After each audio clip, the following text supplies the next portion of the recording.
মেয়েরা নিজের স্বামীর দীর্ঘ আয়ুর জন্যে নানা রকম পুজো করে, ব্রত রাখে, উপোস করে।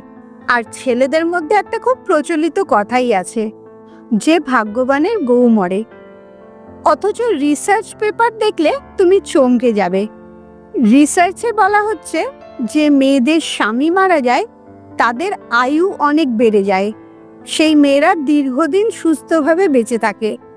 আর যে পুরুষদের স্ত্রী মারা যায় তারা খুব অল্প দিনের মধ্যে নানা রকম অসুখ হয়ে একাকিত্ব বোধ করে মারা যায়। আসলে সত্যিটা হচ্ছে, একটা মেয়ে যখন একা হয়ে যায়, তার স্বামী মারা যায়, তখন তার ক্ষমতা অনেক বেড়ে যায়, তার মানসিক শক্তি বেড়ে যায়, সে একা একা সব কিছু সামলে নিতে পারে। কিন্তু একটা ছেলে কিছুতেই সেটা পারে না। ছেলেরা সবসময় একটা সংসার চায়, অনেকগুলো মানুষ নিয়ে বাঁচতে চায়, তারা একা একা বাঁচতে পারে না। এই কারণে প্রত্যেকটি ছেলেরই হয় মা, নয় বউ, নয় বোন কিংবা মেয়ে, কোনো একটা অবলম্বন তার ভীষণ দরকার পড়ে।